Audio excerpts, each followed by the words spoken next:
This is Derek, and this is what mind-blowing looked like in 1996. At least I think so. This is Pilotwings 64.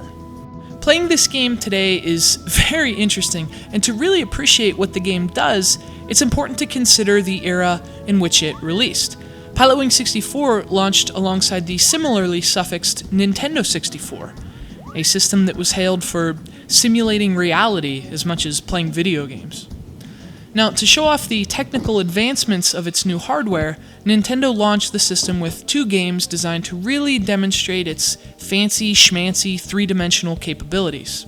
The name of the more popular of those two games escapes me, but it featured some red-capped plumber who was apparently quite beloved, and the other was Pilotwings 64. Now, the point is, this game was meant to be a technical showpiece, and in 1996, it accomplished that mission with literally flying colors. But in 2010, not so much. Thankfully, the game still delivers good fun, blending lifelike flight simulation with a slightly more exaggerated, arcade-like feel.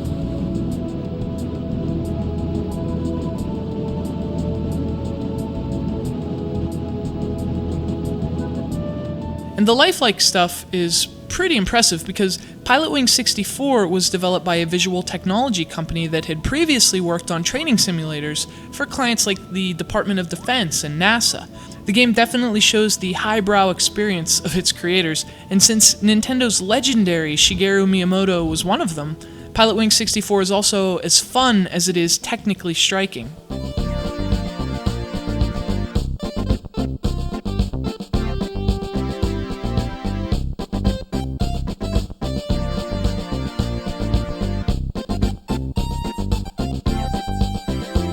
Another reason it's interesting to play this game today is that whether it was meant to be or not, Pilotwings 64 was really the first step toward what Nintendo has since become.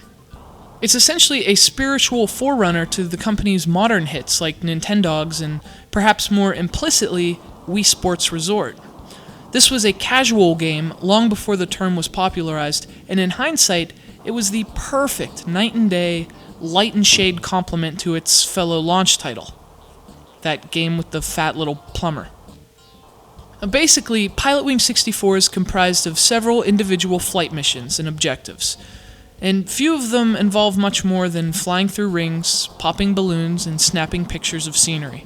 There aren't any enemies, or bosses, or bogeys, or smart bombs, and there are very few restrictions. Pilotwings 64 was more about freedom and breaking free of restrictions than enforcing them, and in that regard, it was a truly pioneering effort. One could argue came well before its time.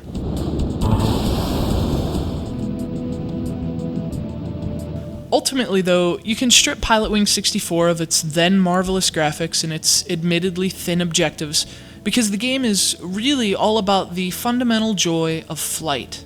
Until Pilotwings 64, few console games had done such a fantastic job of recreating the feeling of flying in three-dimensional space, and even today, that aspect of the game holds up surprisingly well.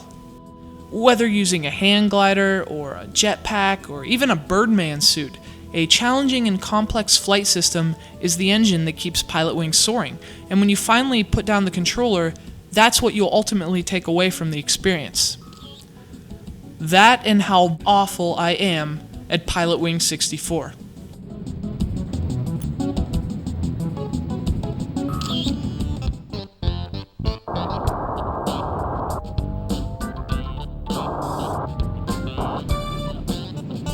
It's accessible, but it's also deep. It's easy to grasp, but it also offers a very, very steep challenge for those who seek one. And even though the wow factor upon which the game once relied has faded thanks to several years of graphical advancements, the game still looks great, and most importantly, it plays well too. Of course, if you're looking for action, or as its cynics might say, a point, you might want to land your gyrocopter elsewhere. The truth is, video games have changed since 1996, and technology has evolved. That's just reality. It's ironic that reality, the recreation of which was once the game's selling point, today dilutes Pilotwings 64's greatness, but flight simulator aficionados and current Nintendo fans for whom the game predates their birth would still be well served to check it out. You can find Pilotwings 64 on eBay over at classicgameroom.com, where the CGR staff spends most of its time hoping for a virtual console release on the Wii, or better yet, a brand new Wii make. Only this time, we want smart bombs.